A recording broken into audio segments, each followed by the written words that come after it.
जब भी किसी के घर जाएं तो दरवाजे के बिल्कुल सामने नहीं खड़ा होना चाहिए। ये आदत बना लें कि दरवाज़ा खुलते ही घर के अंदर नज़र जाए, ये मुनासिब नहीं है। दाएं खड़े हों या बाएं खड़े हों तो खुद ही बाहर की तरफ आपसे बात कर सकता है कि जी आइए, या जो भी होगा आइए, ना आइए तो बात की बात है, तो उसी वक्त पता चलेगा। बास की आदत होती है कि वो जब दरवाजे पर दस्तक देते हैं तो नॉक करने के बजाय वो मतलब दरवाज़ा बजाते हैं ना। एक होता है नॉक करना,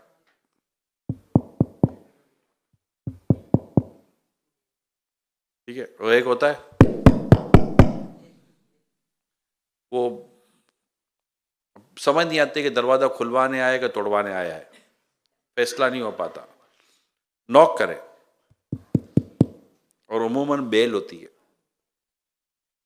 तो बाज़ औक़ात ये होता है कि बेल पर उंगली रख के भूल जाता है। अब या तो बेल उड़ जाए या दरवाज़ा खुल जाए। बेल भी अगर बजानी है, बजाई, हट गए। एक जहन में रखे कि उसको बेल की आवाज़ गई होगी, वो कहीं से उठ रहा होगा, खुद को समेट रहा होगा, दरवाजे की तरफ आ रहा होगा, नहीं आया। ये ख्याल होता है ना इंसान का, फिर बेल बजाई। हो सकता है कि उसको मेरी बेल की आवाज़ ना पहुंच रही हो, या हो सकता है कि उस वक्त जब मैंने बेल बजाई पहली, उसी वक्त वो बाथरूम में गया हो सकता है कि मेरी बेल बजाने से 2-4 सेकंड पहले ही अल्लाह अकबर कहकर उससे नमाज शुरू कर दी हो। कुछ भी ये ख्याल बंदे का बनता है, अब बनाना चाहे। अब देखिए घंटी की आवाज़ सुन के भी नहीं आ रहा। अभी आपके ऊपर है कि आप कौन सा ख्याल बनाते हैं। जिस ख्याल में सवाब मिले वो ख्याल बनाना ज़्यादा, वही ख्याल बेहतर है। अच्छा, अब ये हो गया। अब तीसरी बार घंटी बजाई, अब लगता है कि अगर है भी, हो सकता है उससे उसको समझ आ गई होगा कौन है, वो आपसे नहीं मिलना चाहता, वो दरवाज़ा नहीं खोलना चाहता, लौट जाओ, तो ये तुम्हारे हक में बेहतर है। ये जो घर के अंदर है ना, ये बात याद कर लें, जो घर के अंदर है ना, उसको इस बात का हक हासिल है कि वो दरवाज़ा खोले या ना खोले। उसने कहीं आपकी हक तलफी नहीं की है। एक जर्नल पॉइंट ऑफ व्यू पे बात कर रहा हूँ ना, कि जब हम किसी का जाते हैं तो उसे कोई आपके, क्योंकि जब उससे हम अभी गए, उसने हमको बुलवाया नहीं है। बुलवाने पर बाज़ औक़ात ऐसा नहीं होता, ये आपको भी अंदाज़ा होता है। तो एक तो ये एक सूरत हो गई है। एक सूरत प्यारे साहब ये होती है जो बहुत ज़्यादा पेनफुल है, तकलीफ दे है। मेहमान वक्त पर नहीं आता, यानी ये मेज़बान के लिए इतना, मैं आपको बताऊँ, आजमाइश है। अल्लाह करे कि ये बात अभी भी और बाद में भी अगर कहीं को देखी सुनी जाए, उनको समझ में आ जाए कि बाज़ औक़ात मेज़बान ने भी कहीं कमिटमेंट की होती है। मिसाल के तौर पर आपने कहा है कि मैं फलां बजे आपके पास आऊँगा, और वो उसने कह दिया कि आप प्लीज़ आएँ तो खाना खा कर जाए। नहीं नहीं यार, बस मैं अब आऊँगा, बस आप चाय पिला नहीं है, मैं आपको खाना, आप खाना खा कर जाइएगा। चले ठीक है, चले आप कहते तो मैं खाना खा कर जाऊँगा। अब खाना खा कर जाऊँगा ना, अब आपका एक मिसाल के तौर पर टाइम तय हुआ 9 बजे का, उसको इस बात का कुछ अंदाज़ा होगा कि यार 11 बजे तक तो मैं फारिग हो जाऊँगा। आदमी कितना बैठेगा भाई, 11 बजे तक, सवा 11 बजे तक, साढ़े 11 बजे तो फारिग हो सकते, इससे आगे कहीं 12 बजे का टाइम दिया हो, या उसे किसी और को कह दिया कि यार आप मेरे घर पे गेस्ट आएंगे, ऑलमोस्ट इंशाल्लाह 1-1.5-2 घंटे में फारिग हो जाऊंगा, तो आप इतने बजे आ जाना। अब पता है कि आप जा ही नहीं रहे हो, दूसरे के आने का टाइम हो गया। तो 2 बातें याद करें। जो जाने का वक्त है ना, जो आपने कहा है कि मैं इतने बजे आऊँगा, अब एनी हाउ उतने बजे पहुँचे। 2-5 मिनट ऊपर नीचे, 5-7 मिनट भी ऊपर नीचे, ये अफोर्डेबल है। लेकिन अब इसके ऊपर आप जाते जाएंगे ना तो प्रॉब्लम शुरू हो जाएगा। तो अच्छा, फिर एक वक्त होता है बैठने तक का, उस वक्त तक बैठे जो एक समझ में आता है कि यार ये मेज़बान पर भारी नहीं पड़ेगा। आप उठने की कोशिश तो करें कि मिसाल के तौर पर खाना ही खाना ले लें। मैं बिल्कुल एक आगे की बात कर रहा हूँ, खाना ही ले लें। खाना आता है, बादों का खाना खाकर बैठते हैं तो उमूमन स्वीट डिश आती है, कोई भी खाने पीने की चीज़ मीठी आ जाती है, फिर चाय का पूछा जाता है, चाहे, तो ये पूरा मिलाकर भी 2-2.5 घंटे से ज़्यादा का पीरियड होता नहीं है, जनरली बात करें तो। अभी होता तो है नहीं 2-2.5 घंटे ज़्यादा का पीरियड, तो अब हमें भी अंदाज़ा होना चाहिए। अब मिसाल का तो आपको कोई काम ही नहीं है और आप गए, अब उसके पास काम है, उससे किसी को बुलाया है, उसको शायद कहीं जाना है, या उसको सोना है, उसकी सुबह ऑफिस है, या उसकी मतलब कि फैमिली है, उसको सबको सोना है। तो एक ये सब चीज़ें समझने की होती हैं। यहाँ बहुत, या कॉमन सेंस का बड़ा दखल है ना, कॉमन सेंस का बड़ा दखल है। तो एक तो ये चीज़ें हैं, तो वक्त पर जाएं और वक्त पर उठें। अब मिसाल आपने कहा कि अब इजाज़त दीजिए, और वाकई आप इजाज़त ही लेना चाह रहे हैं, अब ऐसा नहीं खाली ऐसे ड्रामा नहीं कर रहे हैं कि उस तरह बैठने का नहीं का तो आपको बुरा लग जाएगा, यार एक बार इजाज़त मांगी, बोला ठीक है जाओ। तो आप पक्का उठने की बात कर रहे हैं, क्योंकि आपका आगे काम नहीं है तो अकेले का काम होगा, और इतने हम भी फारिग नहीं होगा, कहीं जाए तो 3-3, 4-4, 5-5 घंटे बैठे रह जाए। आपको काम है, मीटिंग इस तरह की है, गुफ्तगू इस तरह की है, बैठक इस तरह की है, कोई मशवरा करना है, कोई बातचीत करनी है, ये सब अलग अलग सूरतों में बातें बदलती चली जाएंगी। ये जो कुछ मैं अर्ज कर रहा हूं वो हर हालत में यही सूरत हाल इंप्लीमेंट नहीं होती, मगर जनरली तो ये होता है। अच्छा, अब एक और बात कि 8 अफराद घर के आने वाले, या जो भी 8 लोग आने वाले हैं, उसने भी इंतज़ाम 8 का तो नहीं करेगा, वो 10 से 12 का खाने का इंतज़ाम करते हैं ना वूमन, मेहमान, मेज़बान। अब या तो आप चले गए 2, यार कोई आया नहीं, या आप चले गए 15, को रुका नहीं। दोनों सूरतों में बेचारे मेज़बान की तो वो तो तबीयत खराबी, यानी एक तो ये कि बच ही जाएगा, अब कौन खाएगा। हर कोई इतना ज़्यादा मतलब कि नहीं होता असबाब वाला ना, तो वो बड़े मेहमान के लिए कोशिश करता है कि कुछ ना कुछ मैं अच्छा इंतज़ाम करूं। अब वो इतना सारा इंतज़ाम किया, बच गया, या इतने लोग आ गए कि कम पड़ गया, वो भी टेंशन। तो अब इसका तरीका ये होता है कि जैसे कि आपको पहले से पता होना चाहिए कि अगर आपने 8 का कहा, तो ये मैंने अमीर सुन्नत का मिजाज देखा है, अगर कहीं जाना है ना, बाकायदा आप अफराद बताते हैं हम इतने होंगे, फिर उससे 19-20 का फर्क तो होगा, लेकिन 15-20 का फर्क नहीं होगा। और जनरली तो वो वक्त पर, भाई ये वक्त होगा, क्योंकि आगे टाइम दिया हुआ है। याद रखिए प्यारे साहब भाइयों, जो वक्त की कदर करता है ना, जिसको कहते हैं वक्त के कदरदान, जो टाइम मैनेजमेंट को समझते हैं, ये ना अपने वक्त को जाया करते हैं, ना किसी और के वक्त को जाया करते हैं। उनको अपने वक्त की भी कदर होती है, उनको दूसरों के वक्त की भी कदर होती है कि यार बात खत्म हो गई, काम खत्म हो गया, और सुनाओ, और तुसी चंगे हो, और क्या हाल चाल है। हाल चाल ये कि भैया आप जाओ तो मैं कुछ काम करूं, ये मेरा हाल चाल है। अब मैं बैठा, अच्छा बाद का तो मेज़बान जो है ना, हमें इशारा भी देता है, और कुछ और उठ तो रहा ही नहीं है, तो क्या करे, कुछ और दूं, तो अगला बोले कि नहीं अब इजाज़त दीजिए, और इजाज़त मांग ही नहीं रहा है, उसका काम ही कोई नहीं है, वेला। ये नहीं होना चाहिए। अच्छा, अब जब किसी के यहाँ मेहमान है, आप मेहरबानी करें, कभी भी उसके घर में, उसके सामान में, उसके फर्नीचर में तनकीद ना करें। बसा औकात ऐसा होता है कि मेज़बान ने अपना कोई ऐब छुपाया हुआ होता है। अब मैं इसके आपको एग्जांपल देता हूँ। मैं तुर्की गया हुआ था, तो तुर्की में किसी के यहाँ मुझे ताज़ियत के लिए जाना था, और अरबी मेहमान थे, हमारे अरबी थे, और बहुत मेरी इनसे पुरानी जान पहचान है, दावत इस्लामी के साथ उनकी अच्छी वाबस्तगी है, उसी के हवाले से जान पहचान थी। मैं यार उनके घर ताज़ियत के लिए गया। अब जब उनके घर ताज़ियत के लिए गया, तो अब जैसे मैं आपको कह रहा हूँ, तो मुझे कुछ चीज़ों का पता है, अंदाज़ा है, जहन में है, कुछ पढ़ी हुई हैं, कुछ सीखी हुई हैं, कुछ समझी हुई बातें हैं। तो इन्होंने मुझे कहीं बैठने का कहा कि आप यहाँ बैठिए। तो मेरे साथ जो इस्लामी भाई थे, उनको ऐसा लगा कि इमरान को यहाँ नहीं, यहाँ बैठना चाहिए। अच्छा, वो जो जगह थी जहाँ वो मुझे मेरे साथ वाला इस्लामी भाई बिठाना चाहता था, वो एक ऐसी जगह बिठाना चाहता जहाँ कुछ बिछा हुआ था, सोफे पर कुछ बिछा हुआ था, चादरें वगैरह डाल के कुछ चीज़ें रखी हुई थी। मुझे स्ट्राइक हो चुका था कि यार जहाँ, ये भी उसूल, ये अदब भी है कि मेज़बान जहाँ मेहमान को बिठाए, मेहमान वहीं बैठे, ये लिखा हुआ है। मैं जैसे ही वो बैठने लगा तो वो जो इस्लामी भाई मेरा था उसने कहा, इमरान यहाँ आप बैठो ना। तो उसने सीधा हटाया वो सामान जो रखा हुआ था। जैसे हटा तो बेचारा उस सोफे के नीचे इतना बड़ा कपड़ा फटा हुआ था, सुराख था। अच्छा, मुझे अंदाजा था कि अमूमन कोई मेहमान आता है तो आदमी सोफे पे कोई यूं चीजें रखता वक्ता नहीं है। आपको भी अंदाजा होगा ना, आप सारा ये अब कोई रखा हुआ था या there is something in the bottom, कुछ तो है ना यार। उससे हटाए, मुझे यकीन हुआ नहीं। अभी भी आप वो कह रहा हूं, मेरे आंखों के सामने वो नक्शा रहा। मैं मेजबान कितना शर्मिंदा हुआ होगा।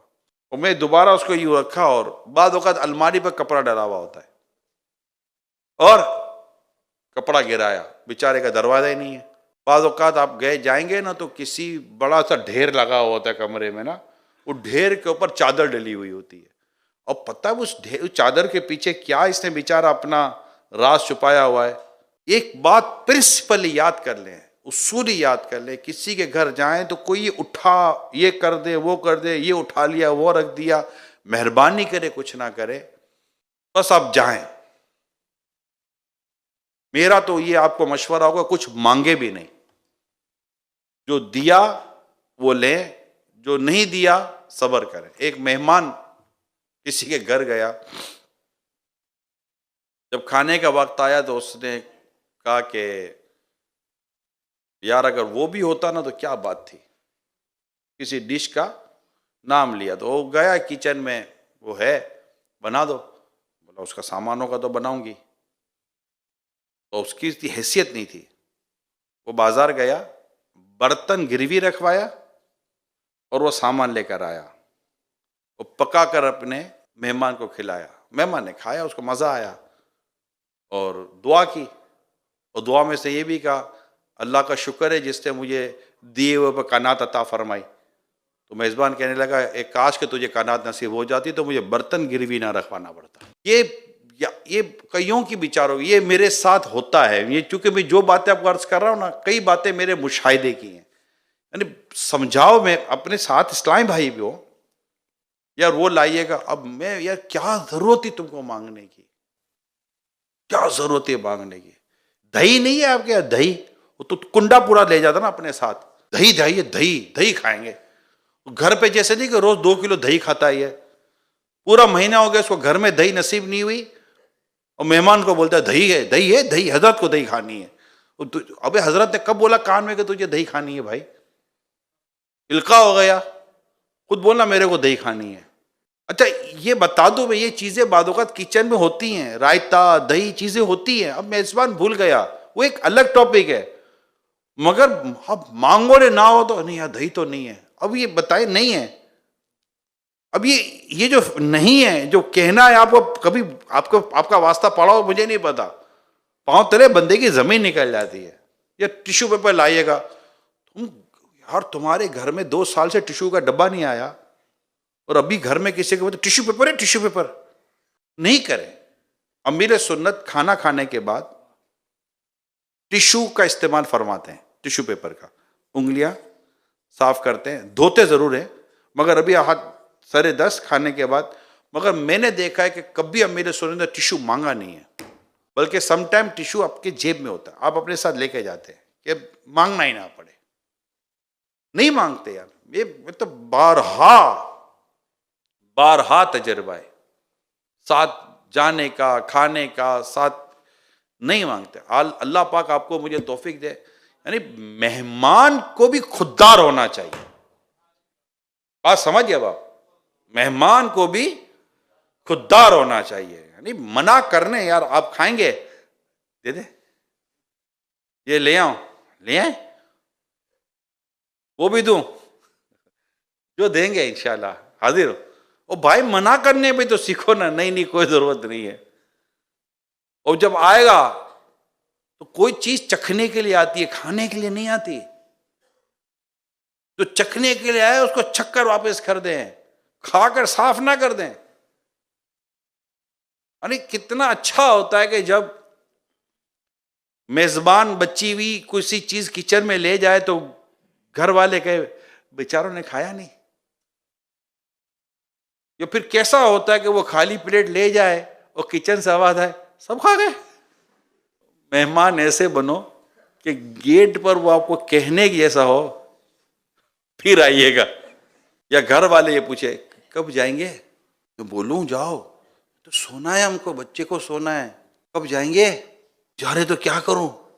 ये मेजबान इस कैफियत पे कैसे आएगा यार, मेहमान को सेंस नहीं है।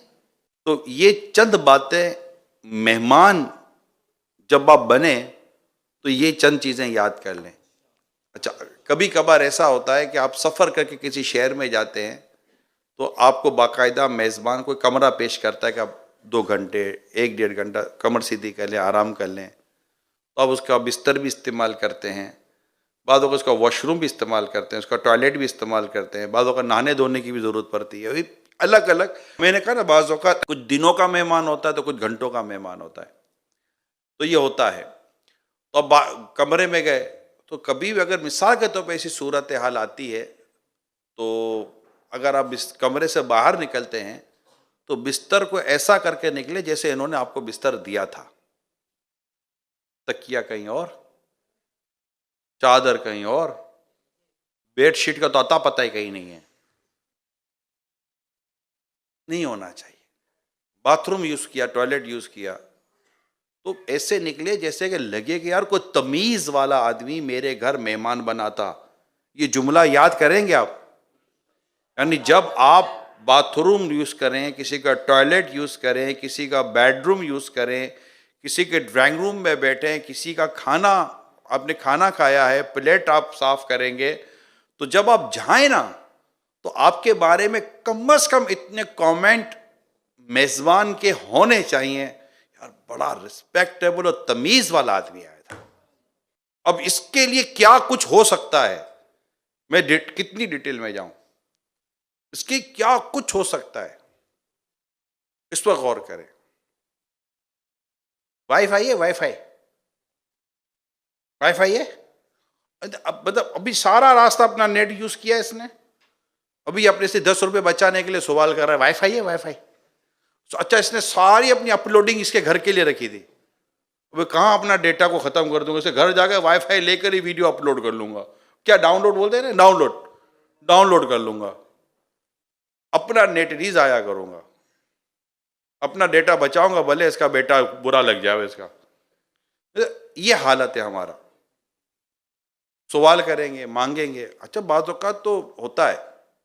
जब मैं घर के यहाँ में हम गए थे, हमारा डोनेशन चंदा करने के लिए हम गए थे दावत इस्लामी के लिए, उन्होंने हमारे लिए बेसमेंट में अरेंजमेंट किया था, कुछ गेस्ट जमा किए थे, मैं भी वहाँ गया था। बड़ी खूबसूरत उसने बाकायदा एक स्लाइड लगाई थी, हाजी अमीन स्लाइड लगी हुई थी। इसका मतलब खुलासा ये था कि we don't have any wifi, मतलब हमारे घर में वाईफाई नहीं है क्योंकि हम चाहते हैं कि आप आपस में बात करें।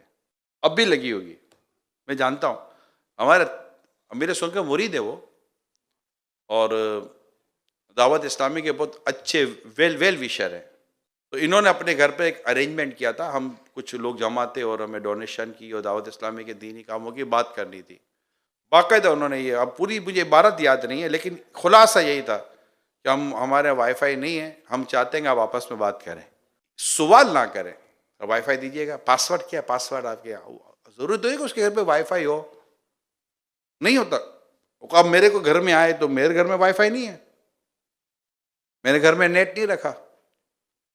अब ले देकर थोड़ा बहुत मोबाइल के अंदर बंदा यूज कर लेता है, तो हमने ये सिस्टम रखा ही नहीं है घर के अंदर, ये वाईफाई का और नेटवर्किंग का है ही नहीं सिस्टम हमारे घर में। यानी मैं अपने घर की बात कर रहा हूँ, तो नहीं है। अब कोई आकर बोले यार इमरान जरा वाईफाई देना, मैं उसको क्या दूंगा, दुआ ही दूंगा। तो दुआ ले लो भैया, वाईफाई तो नहीं है ही नहीं हमारे घर में। तो ये हो सकते थे कई घर होंगे जिन्होंने अपने घर में ये सिस्टम वो नहीं लाए होंगे। तो अल्लाह करे कि हम इन चंद एक चीजें में, नबी अभी भी चंद चीजें बयान की हैं। सोफा सही नहीं है यार, वो अपने अपने साथ लिया था भैया, थोड़ी लाइट तेज नहीं हो सकती, बल्ब बल्ब की दुकान खोल लेगा ये आपके लिए, क्या करे, कूलिंग सही नहीं कर रहा है एसी, तो भाई आप नया लगवा दो। पंखा बड़ा खचर खचर चल रहा है, अब आना ही नहीं आज के बाद। यानी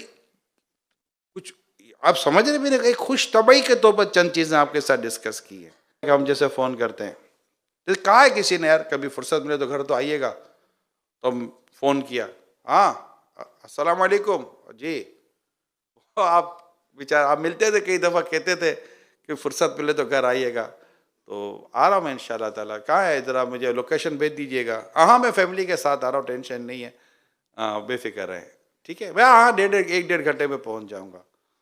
अच्छा, अब उसकी सुन ही कोई नहीं रहा है, लोकेशन भी मांग रहा है, 1.5 घंटे में पहुँच जाऊँगा भाई। अब वो बेचारा बोलना चाह रहा है कि आज मत आइएगा, मैं डॉक्टर के पास जा रहा हूँ।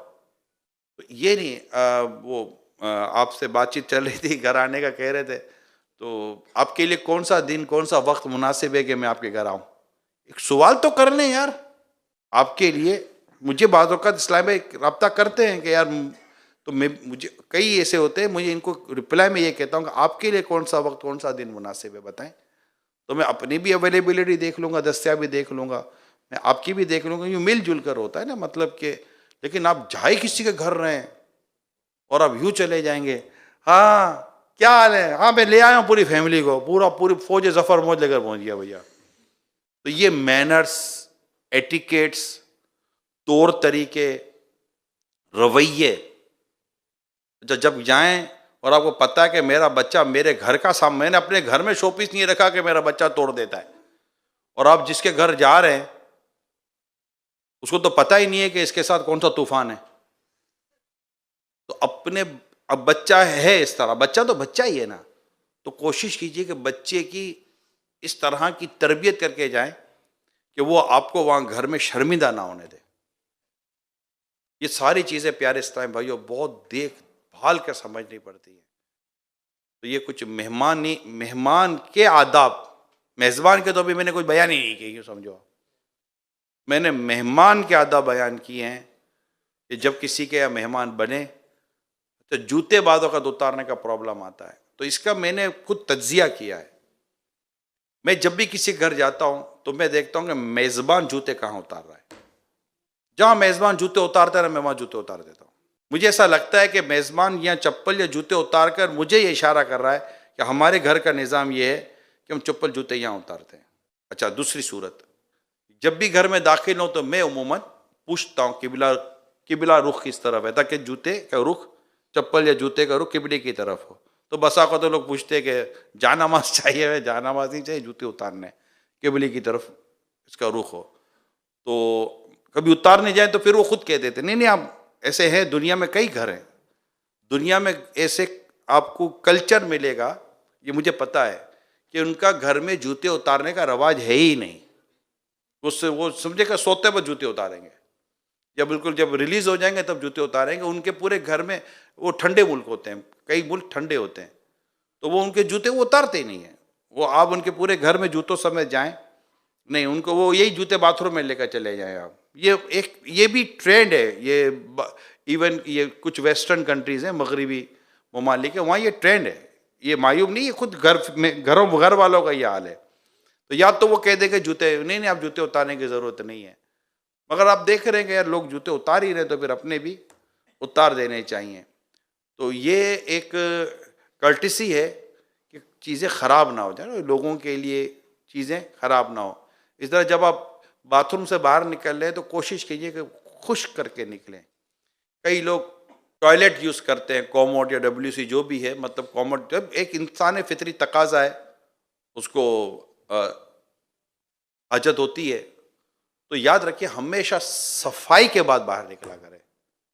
कुछ लोग गंदगी करके निकल जाए, सफाई का जिम्मा किसी और की है, ऐसा कभी भी नहीं करना चाहिए। जब भी किसी अपना भी घर का भी टॉयलेट, घर का बाथरूम में यूज करें, जब बाहर निकले तो यूं समझिए कि मेरे बाद कोई खड़ा हुआ है।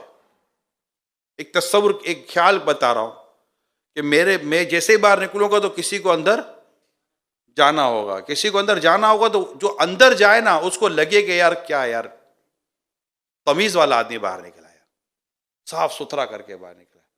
ये अगर आपका मेरा मिजाज बन जाए ना, हमारा किसी मस्जिद का टॉयलेट गंदा नहीं होगा।